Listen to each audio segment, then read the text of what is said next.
रिवाज है, दूसरी अन्य प्रथाएं हैं, उसको जानने के लिए मतलब उस पर डिस्कशन हुई। ये भी हमारे को जानना बड़ा जरूरी है अभिभावकों को, ताकि तालमेल हो सके हमारा भी आपस में। फिर आय के साधन क्या है? आर्थिक साधन में नौकरी करने वाले कितने लोग हैं, या वहाँ खेती से आय होती है या फलों से आय होती है और आय होती है। आर्थिक साधन पर भी बड़ा निर्भर करता है। और या मजदूरी, और वहाँ बाहर से कितने लोग आते हैं, जैसे गोरखे वगैरह है या कोई और अन्य स्तर से, उनका जानना भी बड़ा जरूरी है, क्योंकि बच्चे तो उनके भी हो गए वहाँ पर, वो भी पढ़ते तो परिवेश में अभिभावकों को एक दूसरे को जानना बड़ा जरूरी है। फिर शिक्षा की उपलब्धता, वहाँ स्कूल है कि नहीं, अगर स्कूल है तो गाँव से कितनी दूरी है, जो हमारे घर से नज़दीक है या दूर है। फिर परिवहन के साधन की, बच्चे स्कूल तक पैदल जा सकते हैं, बस ट्रांसपोर्ट की बस है या निजी वाहन से जाते हैं, क्योंकि ट्रांसपोर्ट की बसें भी उपलब्ध नहीं होती कई गाँव में। तो उसमें ये कि निजी वाहन में हम आपस में डिस्कशन कर रहे थे कि कई बार ऐसे कि जो ये पैडलर्स है, ड्राइवरों के माध्यम से बच्चों को जो है उनकी पानी की बोतलों में भी पिला देते हैं। ये जानना भी बहुत जरूरी है, वो तो हम आगे उस तरह से, तो इसलिए हमने ये जरूरी वहाँ पर समझा कि स्थिति का भी जायजा हम ले। फिर वहाँ बाजार, कई बार गांव में दुकानें नहीं होती, फिर कहाँ से उपलब्ध होता है, वहाँ पर बाजार है, दुकानें कितनी है, ढारे है या शराब की दुकान है या दूसरी जगह से दुकान। फिर परिवार का स्वरूप क्या है, ये ऊपर नीचे हो सकते हैं, क्योंकि जल्दी जल्दी हमारे को लिखने में एकल है या संयुक्त है। फिर उसमें भी बड़ा फर्क पड़ता है कि घर में बच्चों की देखरेख कौन कर रहा है, क्या है। या अगर एकल है तो वह कोई बाहर से मतलब बच्चों को कौन देख रहा है, क्रैच है या नहीं है, आंगनवाड़ी है कि नहीं है, या बच्चा किसी के पास डोमेस्टिक हेल्प है उसके पास है। कई बार वो भी नशे का वो कर देते कि उनके माध्यम से भी। फिर नशे की क्या स्थिति है, बीड़ी सिगरेट या दूसरी चीज़ें वहाँ उगाई जाती है, भांग वगैरह, कई बार वो वाइल्ड भी मतलब पैदा होती है गाँव में। तो ये सारा उस पर हमने एक, उसमें क्या भूमिका रहेगी अभिभावकों की। फिर जो हमारा हाइपोथेसिस था, हमारे को जो टास्क दिया गया था कि क्या होगा कि नशे की प्रवृत्ति को रोकना, कैसे हम इसकी रोकथाम कर सकते हैं, कैसे जो यूथ जो है इसमें वो संलिप्त हो रहा है उसको कैसे हम दूर रख सकते हैं। तो इसमें सबसे पहले हमने वो जो गतिविधियाँ करेंगे उसके लिए अभिभावकों की कमेटी का गठन और स्वयं इसकी जानकारी लेना, कि जो अभिभावक को इसकी जानकारी ले नहीं तो उनको पता नहीं कि कौन से सिम्टम है, क्या साइन है, कहाँ से आता है। अगर अभिभावकों को पता नहीं है तो वो मतलब बच्चों को उस तरह से वो देख नहीं पाएंगे, उनका वो नहीं कर पाएंगे। फिर बच्चे नंबर फिर करेंगे बच्चों को खेल कूद और अन्य उसमें प्रोत्साहित करना, जैसे कि भाई उनको एक्टिविटी में इन्वॉल्व करना, बिजी से बिजी रखना। वैसे तो बच्चे बिजी रहते हैं कि स्कूल के आकर उन पर इतना बोझ है, स्ट्रेस है कि वो होमवर्क और उसमें उसकी वजह से भी स्ट्रेस को दूर करने के लिए हम क्या गतिविधि कर सकते हैं। तो खेल कूद की और संयुक्त रूप से कि पेरेंट्स वहाँ इकट्ठे हो सकते हैं अलग रूप से बच्चों के जो।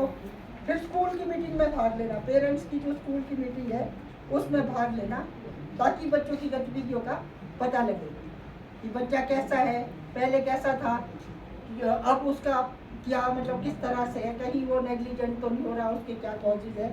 नहीं तो कई बार पेरेंट्स भी ये करते हैं, पहले तो अवेयर इसलिए हमने ऊपर दिखाई कि अवेयर हो गए कि पेरेंट्स लड़ते हैं टीचरों के साथ, इवन ड्राइवरों के साथ लड़ते हैं। आजकल प्राइवेट वो है कि बच्चे कहीं वो शर्तें करते हैं, बाहर हाथ डालते, पेरेंट्स लड़ने जाते हैं, आपका ड्राइवर जो परिवहन मालिक है उसके साथ भी लड़ने लगते हैं। तो सबसे पहले तो जो जागरूकता जो है अभिभावकों की, उसमें खुद होना बहुत ही जरूरी है। फिर अध्यापकों के साथ सहयोग को उसमें ही आ गया, पहले बता दिया है। फिर बच्चों के साथ फ्रेंड रिलेशन की, भाई हम उनको दुत्कारे नहीं, मतलब उनके साथ मतलब उस तरह का रिलेशन बनाए, प्यार और अफेक्शन रखे, पर उनके पीयर ग्रुप के साथ भी, ताकि जो अगर पीयर ग्रुप के साथ हमारा संवाद होगा, उनके साथ हमारे फ्रेंड रिलेशन हो गए, अफेक्शन और प्यार देंगे, तो उनमें से कुछ बच्चे बताएंगे कि भाई आपका बच्चा ऐसा है। सारे बच्चे तो नहीं होते इन्वॉल्व उन गतिविधियों में, कुछ बच्चे नहीं होते।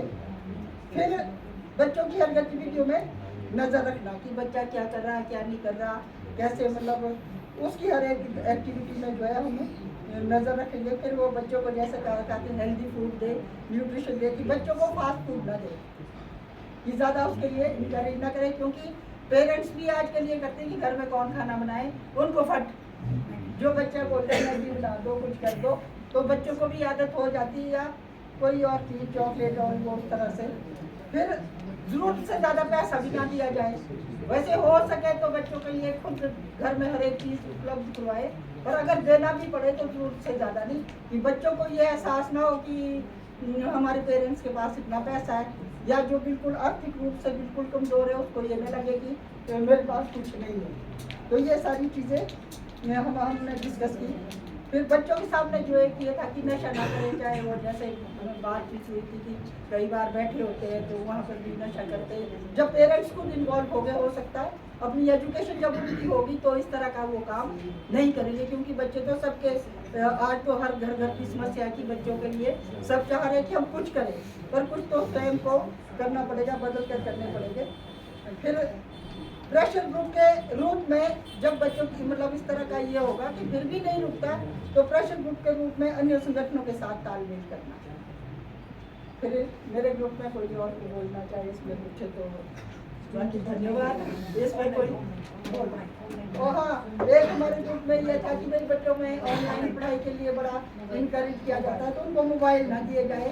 तो पेरेंट्स क्योंकि घर में जो है होमवर्क जो है मोबाइल के रूप में आता है, बच्चों को जो मोबाइल तो गेम कुछ चीज़ें देखते हैं उससे उनका वो जो है दिमाग उसी तरफ जो है मुड़ जाता है। तो ये चीज़ें भी चेक करें, क्योंकि हर एक उसको तो ये गतिविधियाँ जो है पेरेंट्स के रूप में करनी पड़ेगी। बाकी एजुकेशन में हमने बताया, पर इसकी जानकारी होना बहुत जरूरी है कि किस तरह से बच्चे में जो है मतलब क्या है, उसका सिस्टम क्या है, क्योंकि बच्चों को पता है जागरूकता ही नहीं, इग्नोरेंस जो है पहले तो पेरेंट्स की इग्नोरेंस है, बच्चे की इग्नोरेंस तो बात की बात है, पर पेरेंट्स की इग्नोरेंस सबसे ज़्यादा ये जो है वो रोक ले करके। तो इसकी जानकारी हमने जहाँ से भी मिले, स्कूल में मिले तो स्कूल के रूप में, पर कोई अन्य जहाँ गाँव में इस तरह की मीटिंग हो वहाँ खुद इन्वॉल्व हो बच्चे, तो इस तरह की रोकथाम की जा सकती है। धन्यवाद।